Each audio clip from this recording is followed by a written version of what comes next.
Perkenalkan, saya Wahyu Istiko dengan NIM F1B022148 dari kelompok 10. Di sini saya membuat back boost converter DC to DC, yang dimana converter DC to DC adalah jenis converter dengan daya DC-DC yang dapat menaikkan dan menurunkan tegangan untuk menghasilkan tegangan output yang diinginkan.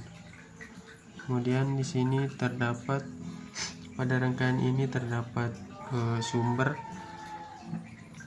yang memberikan input tegangan untuk rangkaian ini. Kemudian ada induktor. Seperti di sini ada induktor, di mana induktor ini berfungsi untuk menyimpan energi saat switchnya aktif dan melepaskannya saat switchnya tidak aktif atau off. Terus kemudian ada kapasitor.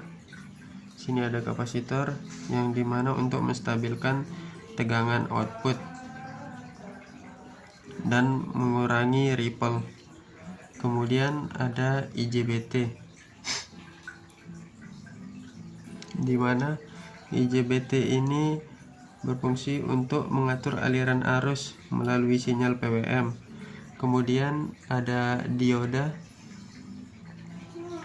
di mana dioda ini berfungsi untuk memberikan jalur arus bebas saat switch mati.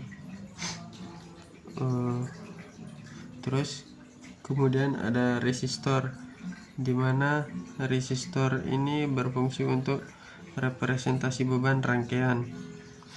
Kemudian ada pulse generator, di mana pulse generator ini berfungsi untuk menghasilkan sinyal PWM untuk mengontrol duty cycle. Kemudian ada volt current, sini sama di sini, yang dimana berfungsi untuk memonitor tegangan dan arus. Kemudian di sini terdapat oscilloscope untuk menghasilkan gelombang dari simulasi. Pada sinyal output back boost converter ini bisa dilihat tegangan input berasal dari sumber DC sehingga tampilan sebagian garis lurus atau stabil.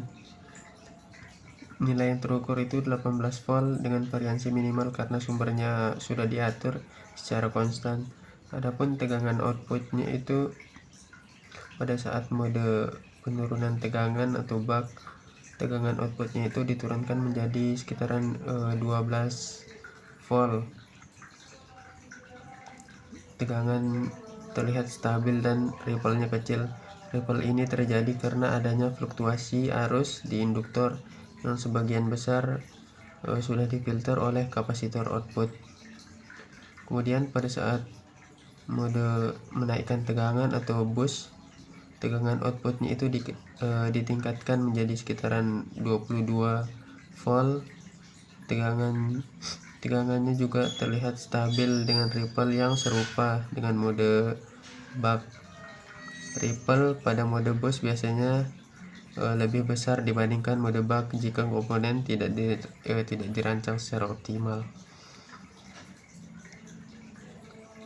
Gelombang yang berbentuk segitiga atau triangular wave harus meningkat secara linear saat saklar aktif atau on, karena energi diambil dari sumber untuk disimpan dalam induktor. Harus menurun secara linear saat saklar tidak aktif atau off, karena energi dilepas dari induktor ke beban. Pada saat penurunan tegangan, puncak gelombang arus lebih kecil karena energi yang disimpan dan dilepaskan lebih sedikit. Pada saat mode menaikkan tegangan atau boost, puncak gelombang arus lebih besar karena induktor mentransfer energi lebih banyak untuk meningkatkan tegangan output.